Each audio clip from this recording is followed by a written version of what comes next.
ఎందుకంటే ఏ క్షణాన్న ఏం జరుగుతుందో ఎవ్వరూ కూడా చెప్పలేనటువంటి రోజుల్లో బతుకుతున్నామండి మనం. ఒకప్పుడు అండి గ్యారెంటీ అండి, ఒక 60 ఏళ్ళు ఒకప్పుడు, ఇప్పుడు లేదండి, ఇప్పుడు అస్సలు లేదండి.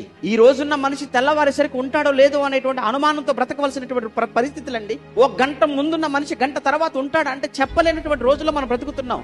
ఏమంటే రైలు ఎక్కితే రైలు ప్రమాదం, బస్సు ఎక్కితే బస్సు ప్రమాదం, రోడ్డు ఏమంటే కారులో వెళ్తే కారు ప్రమాదాలు, ఎటు చూసినా ప్రమాదాలు. మరోవైపు రోగాలు, మరోవైపు తుఫానులు, మరోవైపు భూకంపాలు, మరోవైపు గుండెపోట్లు. ఏంటి పరిస్థితి మానవాళి అంటే? మనిషికి మృత్యు అనేది ఇన్ని రూపాలలో, ఇన్ని విధాలుగా, ఇంత సమీపముగా ఉంది అన్న సంగతి మనం వింటున్నప్పుడు, కళ్ళతో చూస్తున్నప్పుడు, ఇప్పుడు కూడా మనకు భయం కలగకపోతే, భయం రాకపోతే, ఇప్పుడు కూడా మనం మారు మనసు పొందకపోతే ఇంకెప్పుడండి మారుతారు?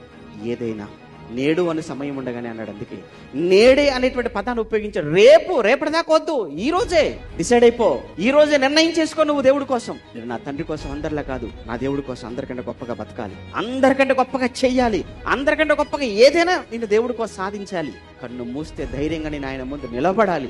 ఏం చేసి వచ్చావు నా కోసం అంటే చెప్పాలి, కనీసం 10 చెప్పాలి. నేను దేవుడి కోసం, దేవా తండ్రి నేను నీ కోసం ఇవి చేశాను, అది చేశాను అని కనీసం చెప్పగలిగేటువంటి ఆ పరిస్థితి నీకు ఉందో లేదో ఒక్కసారి నిన్ను ఆలోచించు.